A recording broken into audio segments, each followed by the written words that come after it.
We want to put this in some kind of an achievable order, not because we want an easy button to make everybody feel good, but because if we don't start showing DC or our state capitals that we can have a unified voice, then there is no sense in asking for the big things if we can't even unify on the small ones. The Common Ground Summit, a meeting held back in April in Denver, Colorado, of 40 people from all across the country. These 40 represented various segments of the cattle industry. The 40 were comprised of what some might say would be small, non-influential family operations to large, influential registered operations or family feed yards. If these 40 were a cow herd, the term Heinz 57 comes to mind. But their purpose was simple. If we can't get traction on things that we are unanimously consenting, how can we ever get any sort of traction on those ones that divide us? The group came up with 6 issues that they all unanimously agreed on. So today, Renee Carrico and Joe Fisher, 2 of the participants, join me as we discuss how the meeting went. How did they come up with that list of 6 agreed upon issues? What about the big topics that have divided the industry? And was this just a one-time feel-good kumbaya moment? Is this a one meeting, everybody feel good session, or is this going to be a working group? You know, I realize there's some big topics that eventually need to be addressed and hopefully see some resolve within our industry. However, in the meantime, I don't know about you, but I'm kind of getting a little sick and tired of the continued divisiveness in our industry, the egos, the fear-mongering, and the attitudes of my way or no way. No matter your view on the outcome of the Common Ground Summit, today's show is for you. If you're good with it and what you perceive it'll do for the industry, listen in. But if you're frustrated because you think the meeting was phony and it didn't address the issues you thought were important, then I think this show is for you as well. That's on this edition of the Working Ranch Radio Show.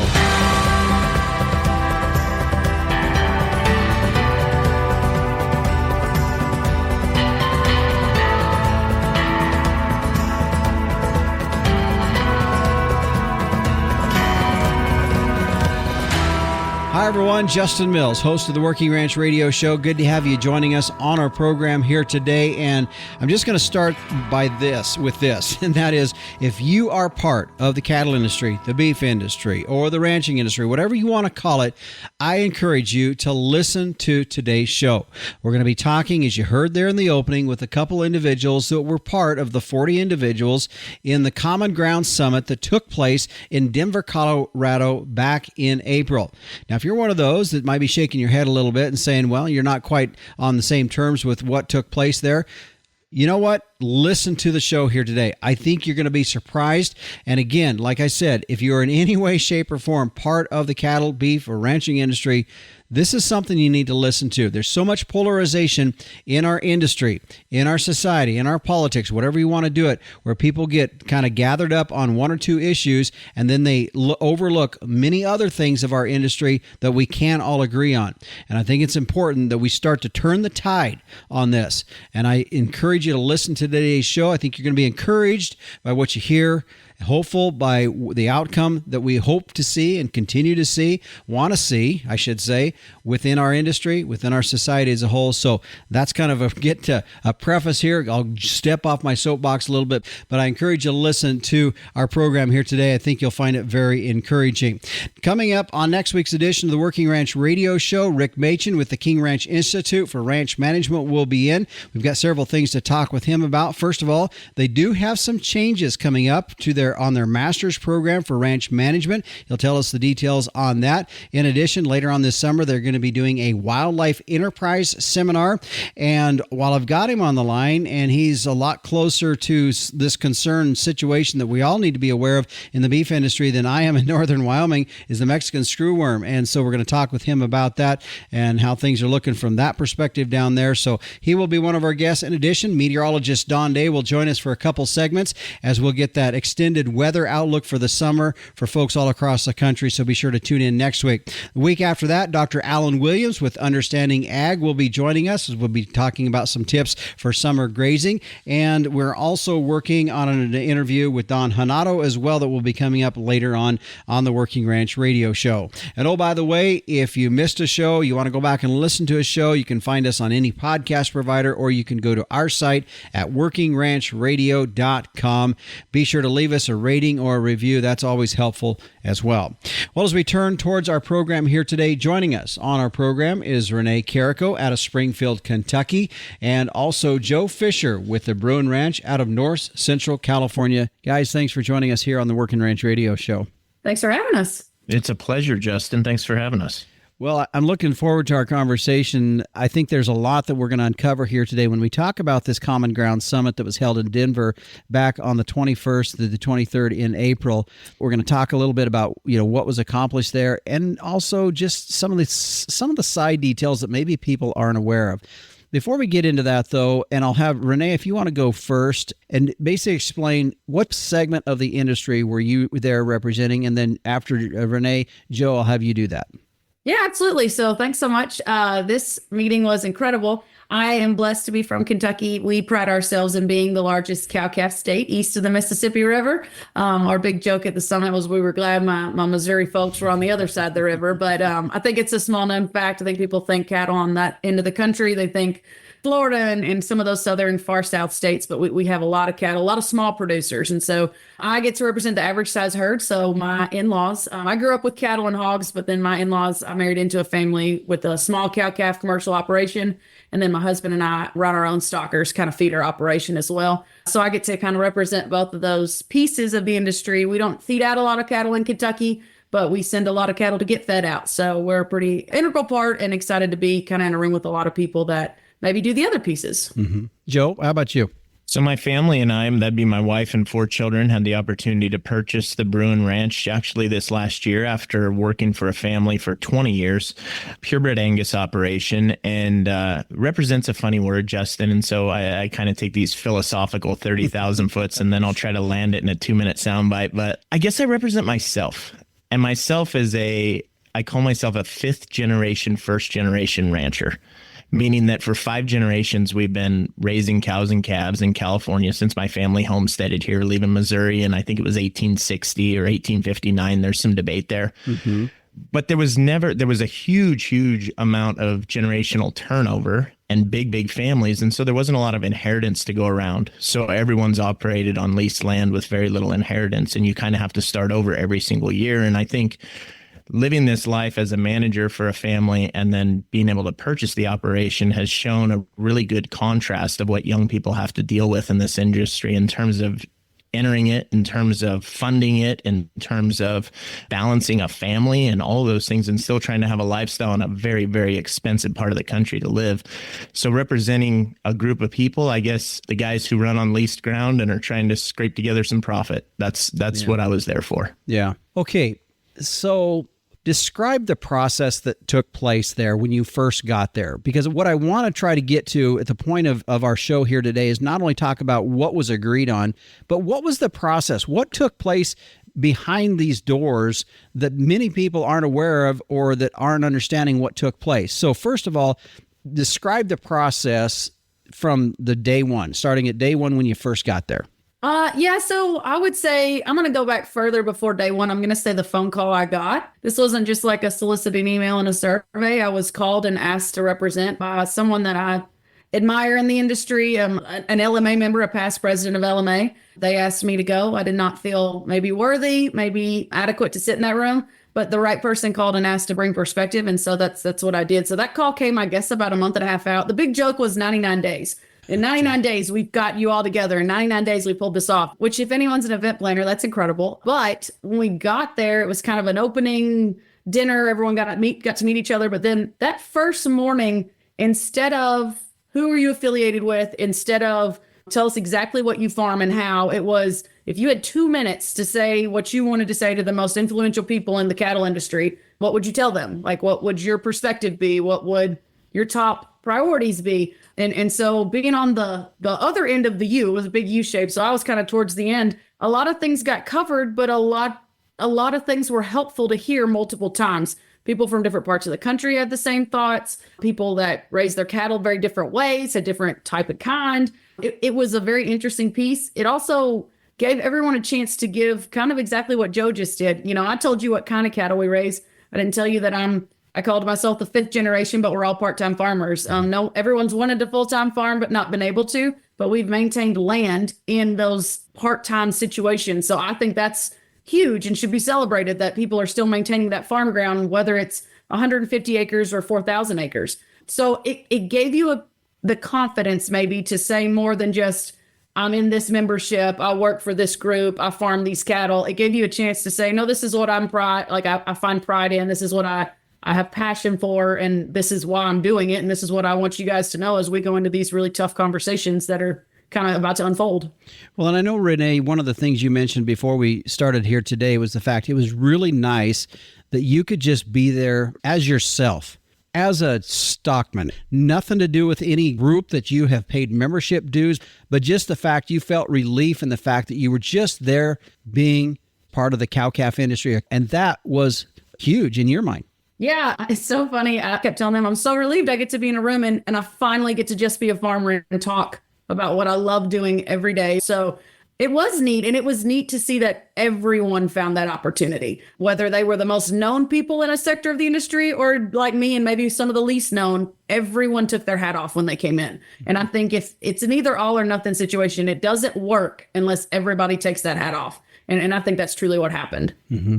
Joe, and I would add too, ahead. Justin, that I would say leaving my policy book at home, because we value our policy books and other trade organizations so much because that's the glue. Those are the bumpers. Those are the things that give people direction that the forefathers vetted out over time. And there was tons of deliberation. But to not have to fact check that, to just know that this is what I feel every single day. And while I have respect for the policy book when I'm in those arenas, what am I feeling today from my operation that I could bring to these other stockmen and share? And I knew a handful of people, but not as many as you may think, probably less than half a dozen. But to be able to see all of the worldviews that were brought to those meetings, that was really, really fun. Yeah.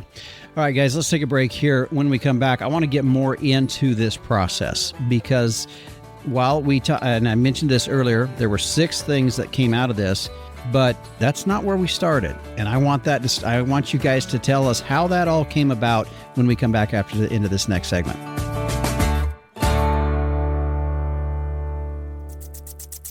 This year, choose to unlock the full potential of your cattle operation with K-Line Irrigation, the affordable and dynamic solution for grass-based livestock operations.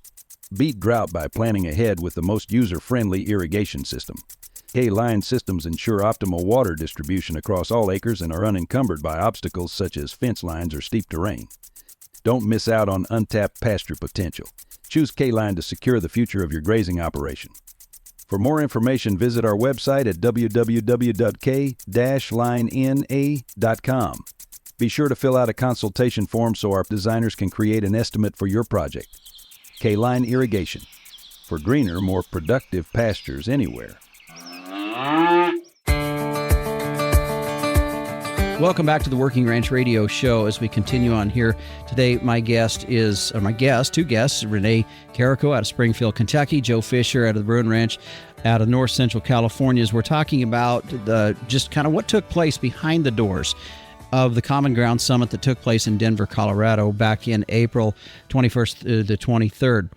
And guys, let's continue on in this because as we talked about in the last segment, it was really, and you guys had mentioned this before we went on air here today, that I think, Joe, you mentioned this, leave the name badges at home. Don't want to know, what organization. It's not about that. Who are you as a rancher? Both of you described that aspect of your uniqueness to what your operation is. That's the perspective that you were bringing into this.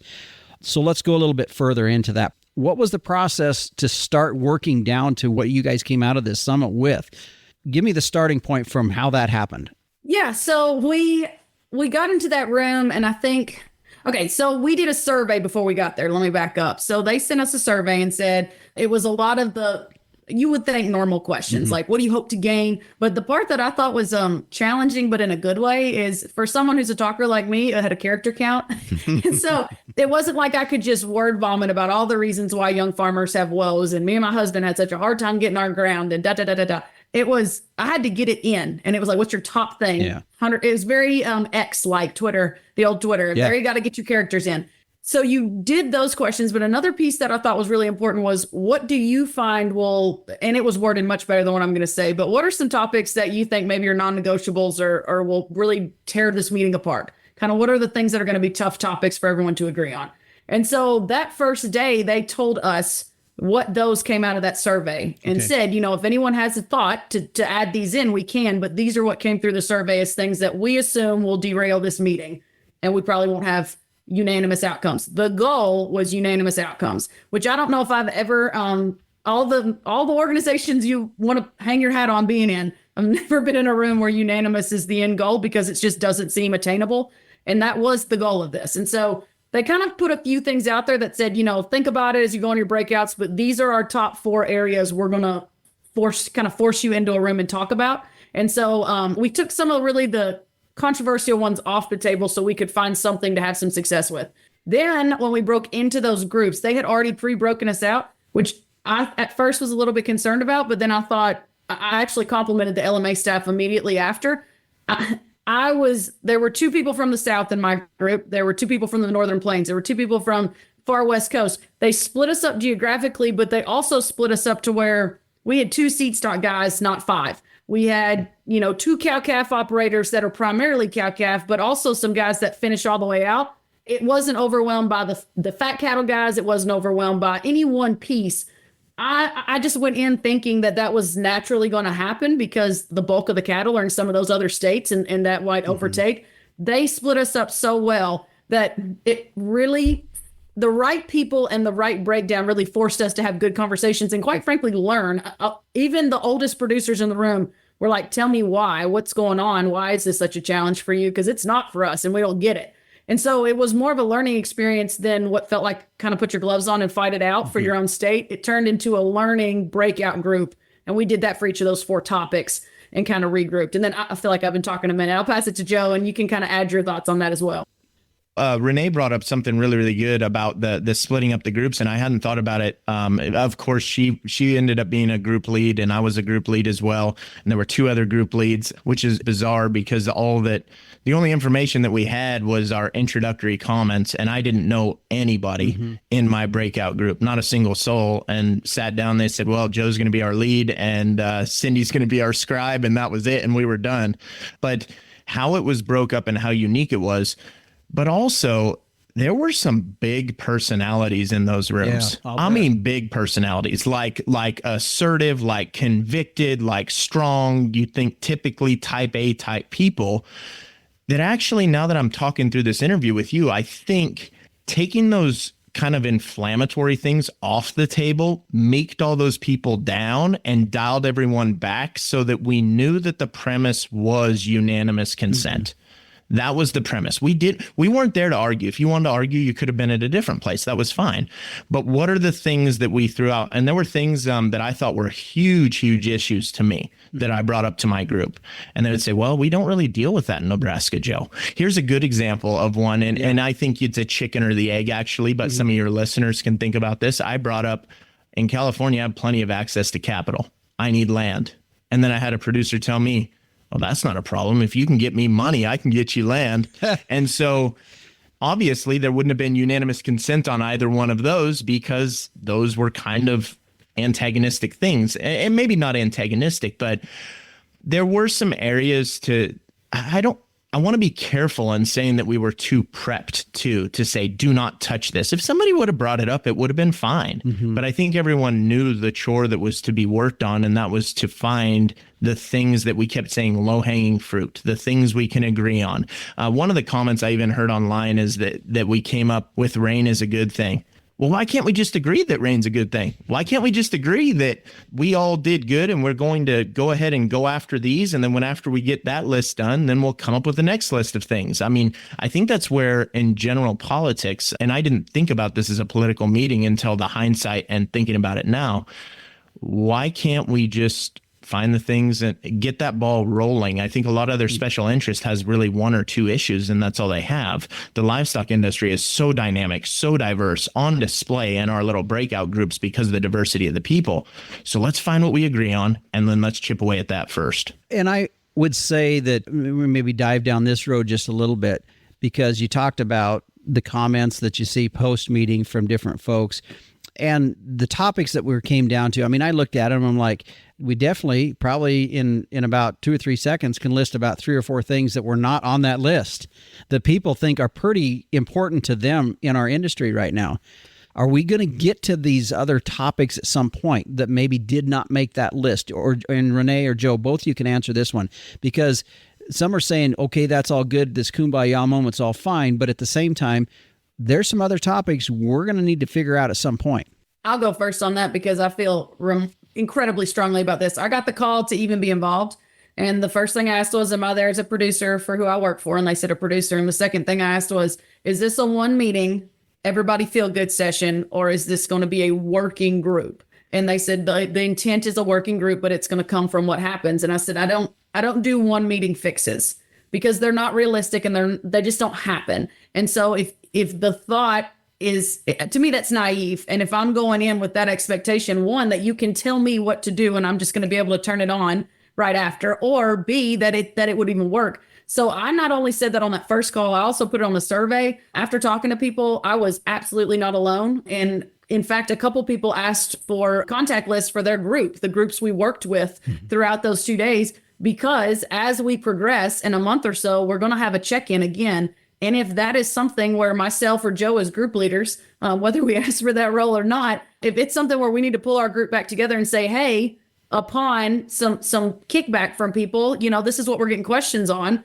Are we comfortable? Is this what that unanimous really felt like? That's what we're talking about. And so I think I've personally felt like we left with the thought process of, yes, and we said that we want to put this in some kind of an achievable order, not because we want an easy button to make everybody feel good, but because if we don't start showing DC or our state capitals that we can have a unified voice, then there is no sense in asking for the big things if we can't even unify on the small ones. Mm-hmm.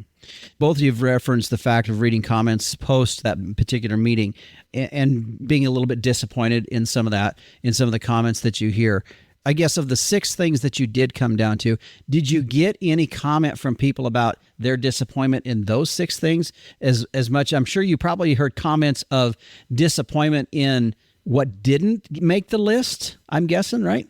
I've had a lot of feedback. I mean, a lot of people call me, and I've not had one single person say, we wish that wasn't on the list. Okay, very good. How did that get on the list? There is truly unanimous consent that everything that this group came up with was a positive thing. And going back to the previous question, there were a couple things that I wanted to touch on these hard topics.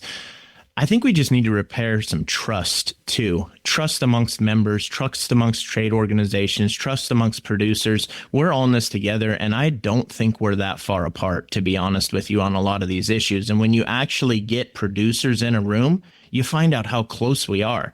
And when I say producers, I mean, there's people that raise cows and calves, people that own stocker cattle, people that own fat cattle.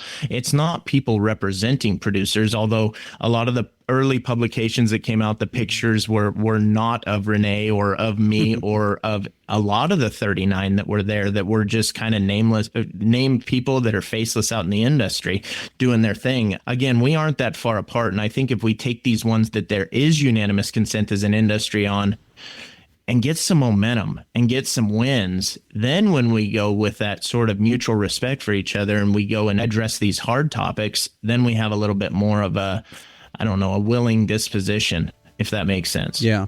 Let's take a quick break here. And when we come back, I want to, in the next segment, guys, I just want to go through those 6 items. And I won't spend a lot of time belaboring them because I think people can read and they can go through that. But I maybe want to just hear briefly from you two some of the conversation that went around some of those topics. There's a few in there that I'm not disappointed they're on the list, but I'm like, I'm not quite sure about, myself. And I want to bounce that off you guys and get your opinion on that. Okay, we'll do that when we come back.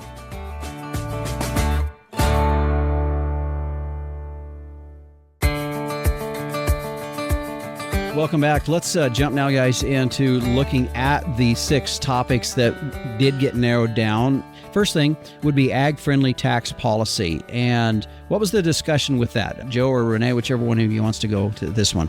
Well, I'll take this one because Renee's going to take the hard one. But basically, the sunset of the estate tax exemptions, it's going to be happening in 2026. I think that rolls back to about a $5 million. I'm not a tax attorney. I don't know all these numbers, but I do know that with land values, what they are, equipment costs, what they are, just for my meager little operation, my children having to deal with the estate tax implications, the lawyers, all that stuff. If we could come back to the exemption levels we currently have, then there's also a 2032 special exemption that helps offset some of the basis. And so I think the other piece that was really good too is going back to 100% bonus depreciation. So you get to the end of the year and you need to buy a tractor, you need to buy a four-wheeler, you need to buy equipment to help make your operation more efficient or safer for your employees or yourself. You invest right back into rural communities when you do that. Mm-hmm. Okay, second one was risk management tools. That was some improvements made in the LRP. Renee, you want to answer that one, or is that, are we just going back and forth here? Yeah, no, this is perfect. Yeah, we'll see how I fall. I might change up the order if it gets too tough. No, risk protection is something that we feel very strongly about. I'll just be honest with you. We in Kentucky, with the size of our herds, our average size herd is under 30 cows. A lot of part-time farmers here, those guys do not understand how to utilize risk protection. They don't work like a crop insurance situation. Our row crop farmers on different ends of the state do, but our cattle guys don't. We spent a couple years now when they redid the program, when we don't have a minimum number of head, really teaching our guys how to use it. But as we taught them, we have found some things that could utilize some tweaks. We also see a need for more education. I think we all know high cattle prices and make it really hard to do the good things and buying insurance for some of these guys. It's tough to make a guy remember a plant fire or a trade issue that tanks the industry and tanks your prices at a time where you think you're going to sell the highest cattle you've ever sold in your life. It's hard to help them remember that unless they've lived it. So yeah, I'd say the Southeast feels remarkably strongly about increasing LRP. And we had a good learning experience learning from others, maybe those that do and don't qualify, in ways to help them with some of their operations kind of out west. Okay. All right. The third thing was access to labor. And Joe, will go to you. And the access to labor, that was a point that came out in this. Access to labor in ag's been an issue for a really long time, and it's part to do with our cost of living out here and in this country. I mean, as a perfect example, my only employee at Bruin Ranch drives 2.5 hours each way to get here, and his hourly rate is less than what my 16-year-old boy makes at Mod Pizza in town. And so I would love to pay him more. The money is not there. We just got a report out of Santa Cruz County to our west. The poverty line is at $111,000 in terms of income. If you don't make $111,000, you're at the poverty line.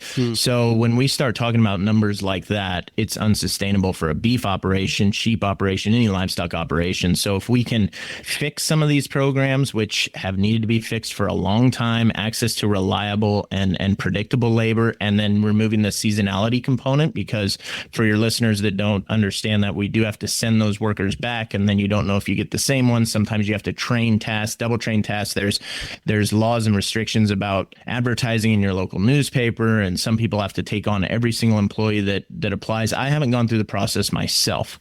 What I do know is that my bull customers who have gone through the process and use them on different parts of their operation through sheep grazing have found really, really big benefits of a program that works. And we took that labor. I need to expand on that. We took that twofold.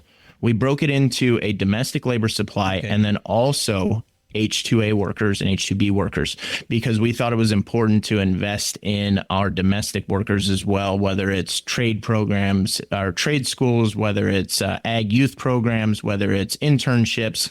But that was definitely a high priority for the members of the group. Mm-hmm.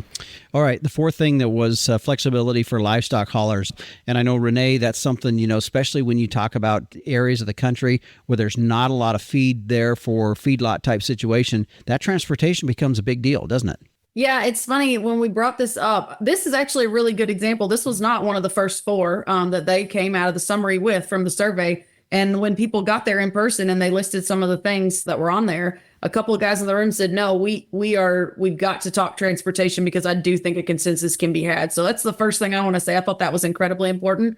I think we also saw a lot of differences state to state on this. And so I'm actually, I know I said we go back and forth. I'm gonna push it back to Joe just because your end of the country got a lot of pressure when it came to this. It's not as simple of a solution, maybe. I think some people came in thinking we'll just make everybody the same and let's do what some of the easiest states to haul through do. And it's not quite that simple. So Joe, I'll kind of pass it to you to cover that one a little bit. Yeah, and I think that COVID gave us some restrictions that we've been able to take liberties with that we need to make permanent, and they're actually working. I mean, it's not only that we have a perishable product, we have a living, breathing product, and the reality of unloading those animals, the stress associated with them, they just need to get where they're going. If those trucks are full of living, breathing livestock, we need to get them to fresh feed and water as soon as possible. That's been a big priority and a welfare issue for all of us, and I think that it's something that put California definitely at a competitive disadvantage because of our proximity to feedlots and how far those cattle have to go. And so, I don't think that was a hill that we wanted to die on or didn't want to die on. But when we saw that consensus could be had on there, it's put it on the list. Put it on the list. We definitely want to make sure that those haulers have their welfare at the forefront of our minds as well, and that they are able to haul their products to their destination as quickly and as efficiently as possible. Yeah. Okay, fifth thing on the list was support for young and emerging producers. And I don't know, Renee or Joe, which one of you want to start on this? I do have some questions on this, and both of you might have some comments. So whichever one wants to start. Yeah, I'll start. I think I'll actually start at the bottom of this list. And so if anyone's following along on bullet points, because I'm sure everyone's looked it up already and read it out, but that bottom one's a lot about establishing programs and educational opportunities. I was shocked at how long we stayed there. As a young producer, my husband and I are in our 30s. We purchased our first farm a year ago. We've been partnering on the family farm the entire time we've been married, but I thought we would spend time on solely USDA, access to capital, all the things we really talk about. I was shocked how much we spent on education. We have some really incredible people in the room that do some neat mentoring programs to try to get people involved in agriculture, whether that's working at a local stockyard and finding out if you're a cowman or not. I mean, I had a guy out of the Joplin yard, Jackie, who I think the world of after this week, was said, there's just some people that aren't cowmen. And so maybe they need to see that early, or maybe they don't know they're a cowman because they've been living in a subdivision. And so it's an opportunity to get those kids educated, get them to understand what do they cost, the dollars and cents. So a lot of it was, how do we incentivize those people to think of outside of the box ways to also get involved, whether that's leasing to own opportunities, asking for equity stake in an operation they've been helping manage, a lot of different pieces. We definitely spent time on the USDA programs. I will say from my perspective, we purchased our farm on an auction. Most farms in our area are being purchased from auctions. It's just very few private treaties, unless it's family land. Sometimes you can do a private treaty, but it makes it really tough to use some of these federal programs that are literally put in place for people like me, people like my husband, our neighbors, the guys we go eat dinner with every Friday that are farmers too. The time frame, the streamlined process is what we need. Maybe it's similar to some of how the banking things are going with the deadlines they have, how many days turnaround time. I don't know if the group was always saying we need more money. I think a lot of it was let's streamline what we have and make sure it's going to the right places, or money is where it needs to be. But Joe, before you answer that, Renee, we talked right before this break, and it's funny because what you just said was different than what I was perceiving. And Joe, you even mentioned that too at our break time. And Renee, it makes me feel a little bit better to know that I was wrong, because when I read that bullet point, I'm thinking, well, let's flood the market with money, and allow these young producers to get access to loan money.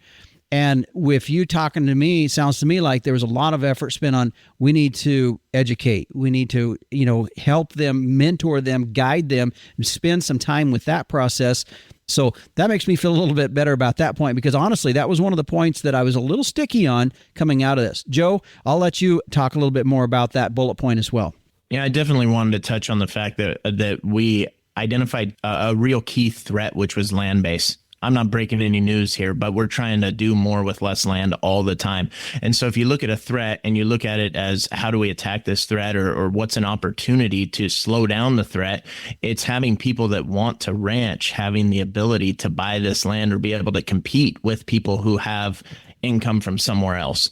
I think another term that actually did not make the sheet, but I wanted to talk about, and Renee, if I say anything that's off base, please just chime in. I don't represent that group. I represent myself. The word used a lot was emerging. Emerging. And I prefer that word, emerging producer, because I say, oftentimes government's there to hand out and pump money into new or exciting. And I'm like, how about the people who've been here struggling forever? Maybe they need some help with this or that. And I do think that the word emerging was used intentionally, didn't make the sheet, but we want to make sure that producers that want to stay in ag can stay in ag. We also want to make sure that good producers stay in ag. We talked about our own personal values, Justin, a little bit before we started filming, and just, we want to make sure that we aren't propping up people with bad business either. We want to make sure that people are good business people. We also want to make sure that they have opportunities, because a load of cattle that used to cost 50,000 is what, 150 now, and then 9% interest. And it goes on and on and on. And I'm not sure that there's enough profitability to service the debt for an emerging producer there. So we do have to think about opportunities that are broader than just pumping money in, as you said. And I think Renee said that really well. Yeah. Okay. The sixth and final thing was innovation and sustainability. Of all of them, pretty broad. What was the conversation with? I get it. I get where it's at, but is there a quantitative to that in any discussion that came about that was put some meat on that to make it quantitative, to know where we're at or when we're there on that? I'll start out. I think it's a lot of what we said that just resonated with the room. And if you followed this at all in the last couple of weeks, you've seen it.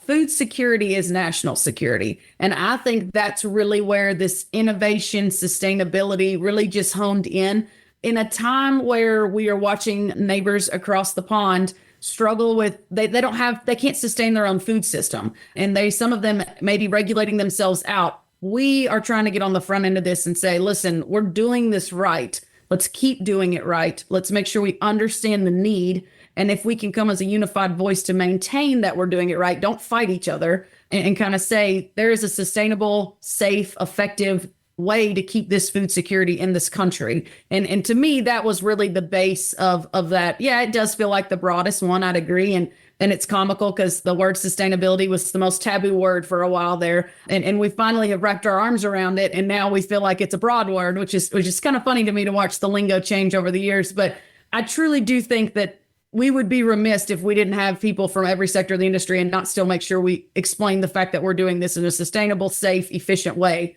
that's absolutely needed in this country. All right, let's take a break here, guys. And when we come back, I want to talk about what you're hearing on the sidelines. What wasn't there? What didn't get on the list? Some of that kind of stuff briefly. I don't want to spend a lot of time, but I want to hit that a little bit. And then as you talked about too, Joe, kind of the call to action, what are we going to be seeing going forward? So we'll do that when we come back.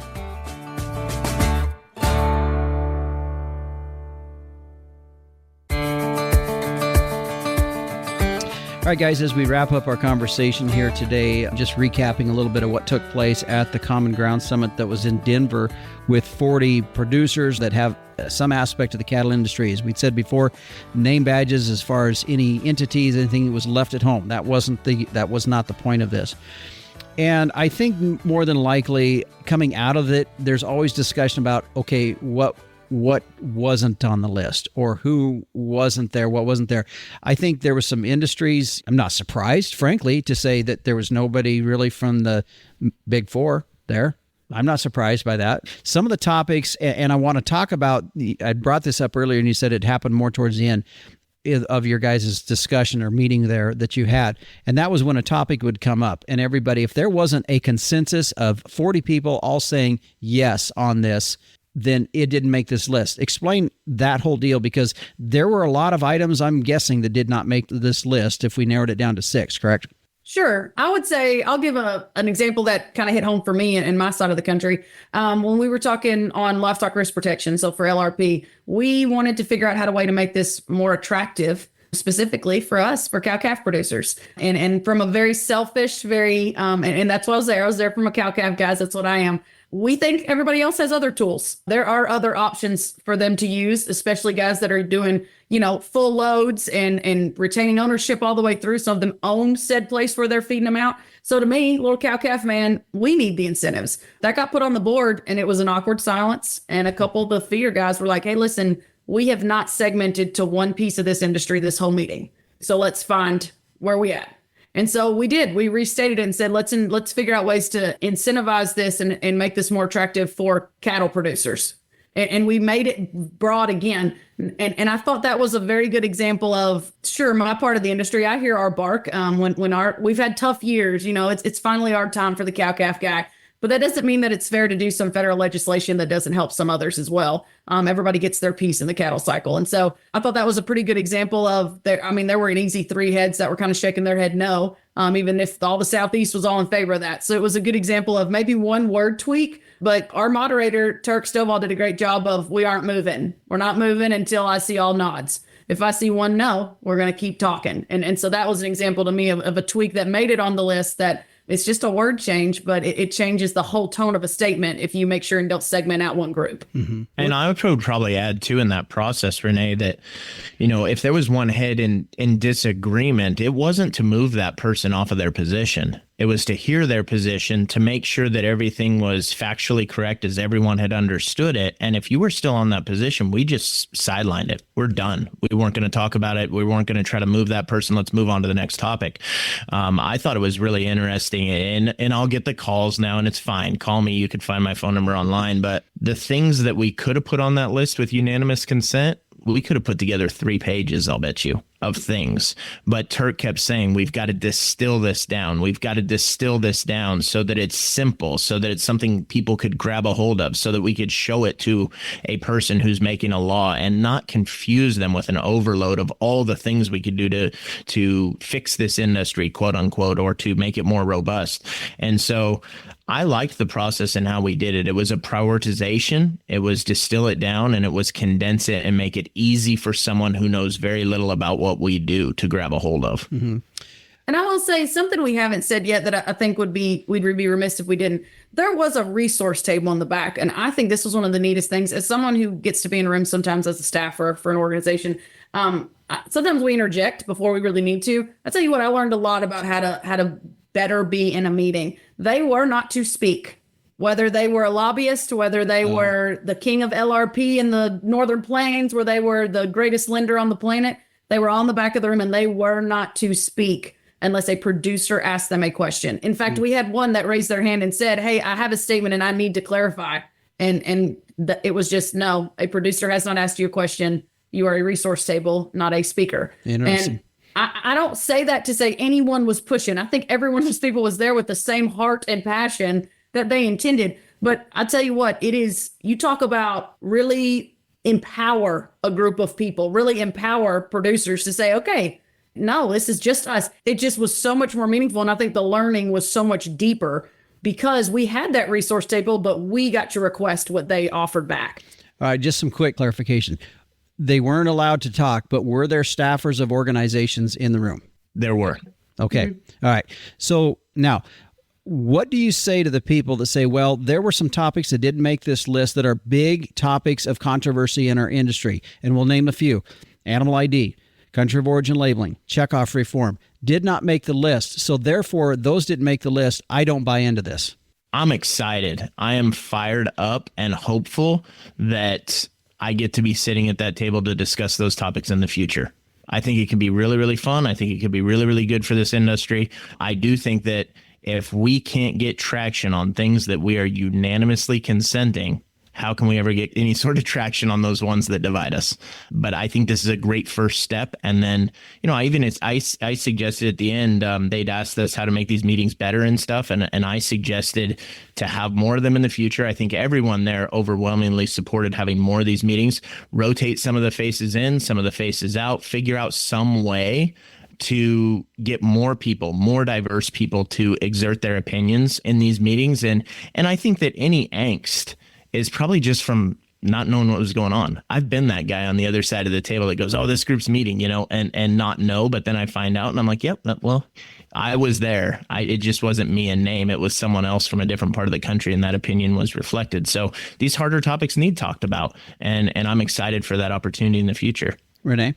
Yeah, I think the way you said it earlier, your question, no one's asked us that I've been on a couple of these. No one's asked me, has anyone told you they don't like something on the list?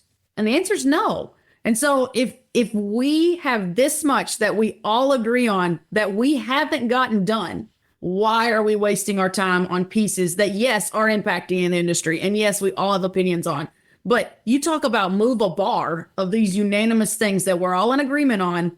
Let's knock them out and shorten this daggone list and gain trust. And I agree 100% with Joe. Gain trust with the legislators, gain trust with the trade organizations. But we need to gain trust producer to producer, rancher to Absolutely. rancher. Yep. I cannot explain to you how thankful I was. And everyone kept saying, what are you surprised by? I'm surprised how open-minded everyone is and willing to hear and listen and learn. And we pride ourselves in that in the farming community. And we accidentally get away from that when we talk big issues. And so that would be my statement back to that is let's knock this list down and get the unanimous out of the way. Yeah.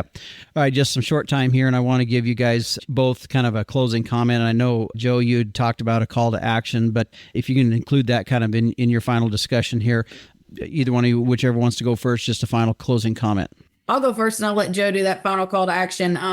I do want to say we took our hats off. We were not there for our organizations, but we would be remiss if we didn't say, whether it's your youth organization, whether it's your university, whether it's the member organization you're in now, there's a reason that we were in some room somewhere at some point, and they said, hey, Renee needs to go to that meeting in Denver. Hone in on that. In Kentucky, we're really heavily working on farmland transition. And I tell everyone, there is no wrong room for farmland transition to be talked about. There's no wrong room to talk about what happened at this Common Ground Summit. But we just need the right person in the right room. It's not always me. It's not always Joe. It's not always Justin. If it's you, empower yourself to read this, learn this, see if this resonates with you, and then bring it to your local cattlemen's, bring it to your local, I don't care if it's your Rotary or your church group. If you're in a group of ranchers somewhere, find a way to bring this up and let's get some momentum on this. Because again, this list is long and it really shouldn't be. It was incredible to see that many people agree on something. It almost makes you a little fired up of why is it even still on the list? Yeah. Joe? I would say go to www.commongroundsummit.net. There's a letter there. There's talking points you can read through. And if you disagree with anything on there, do not sign the letter. But if you can say, I can get behind this, sign the letter. Send it to a friend, send it to your family members, and let's see if there is the traction that everyone thinks there is in the room to get these things done. I don't want to sound kumbaya to your point earlier, Justin, but there's a lot of diversity in this business, and we can choose to have that diversity tear us apart or make us stronger. And I think the diversity truly is our strength, and the diversity is the strength and the robustness of our national food supply. So let's figure out how to find the things that we need done for this industry in common, get those passed through, and then start whittling away. All right. Guys, appreciate you being here. I enjoyed the discussion. I enjoyed the pre-discussion that we had before we even went on air here today. It's been good for me, and I hope for listeners more than anything, you just got to think through this. If anything, let's take the organizational hats off and let's just have a discussion. And I think that's really what this was about, wasn't it? Yes, sir. Absolutely. Well, guys, then again, thanks for joining us here today. Well, thank you for having us. You bet. And joining us here today was Renee Carrico out of Kentucky, Joe Fisher out of the Bruin Ranch of Northern Central California, two of the participants of the Common Ground Summit that took place back in April in Denver, Colorado. And just to point one more thing, as Joe had pointed out, if you want to go to the website to read more about some of the points that they and documentation that's there, the letter that's there as well that you can sign, pass around, take to your local groups, visit with them about that as well. The website is www.commongroundsummit.net. Stay with us. We're going to have a look at our weather next.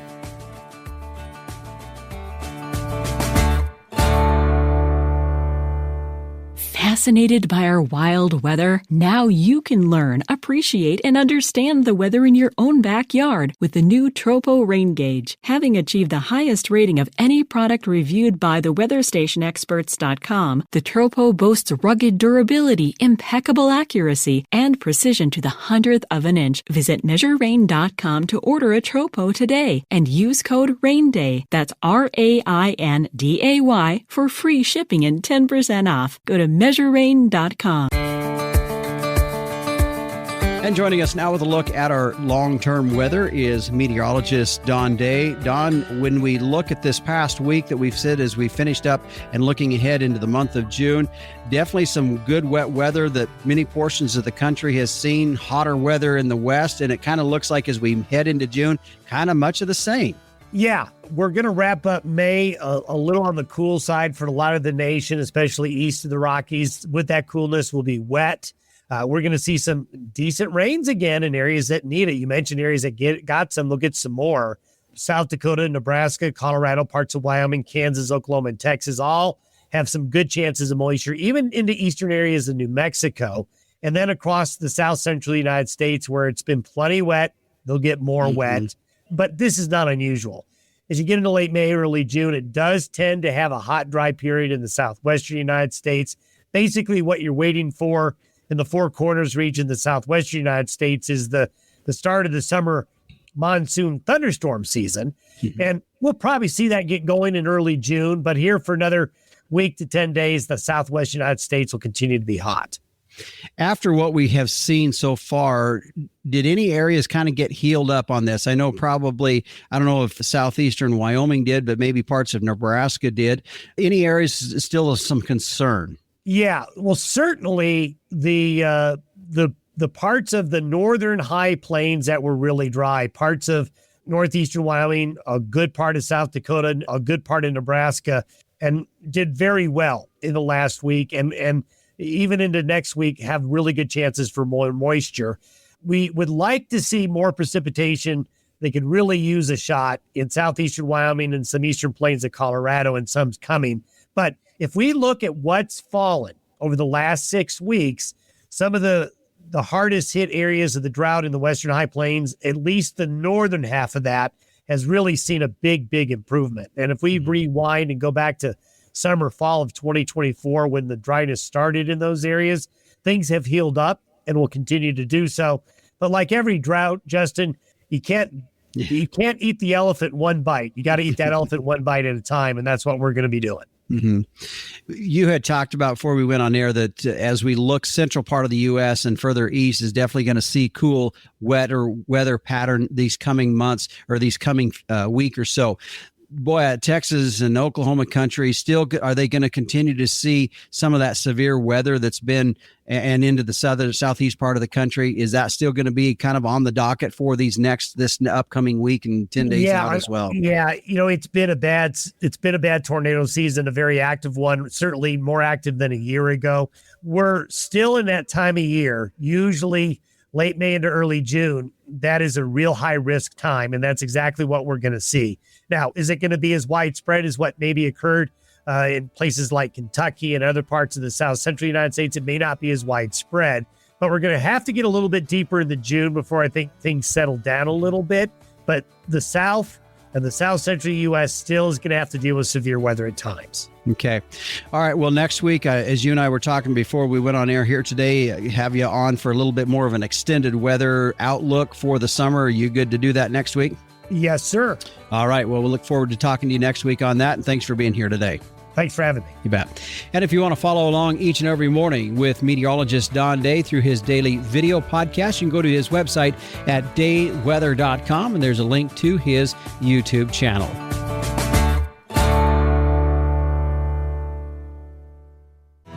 Just a couple things before we head out here today. I know as we turn cattle out to pasture through the spring, summer, fall, and shoot, even into wintertime for that matter, keeping a pretty good eye on your water situation is pretty important. You can do what we've been doing here on our ranch for several years, and that is using a remote water monitoring system from Tank Toad.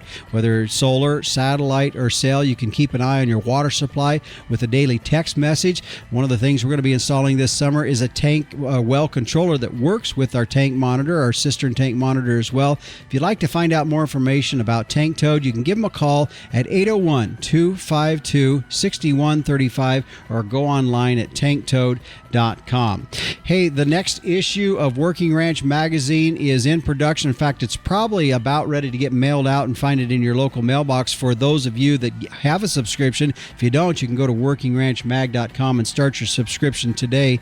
Or if you want to, you can pick one up at your local Tractor Supply Supply Store. Shout out to the Tractor Supply in Grand Forks, North Dakota, Delavan, Wisconsin, and Mankato, Minnesota. So you can pick up your latest issue of Working Ranch Magazine at your local Tractor Supply store. Well, the Working Ranch Radio Show is a production of Working Ranch Magazine, branded #1 by America's Ranchers. If you'd like to get a hold of me, you can send me an email at justin.workingranch@gmail.com. Thanks for joining us. I'm Justin Mills, and until next time, keep your chin down and your mind in the middle. So long.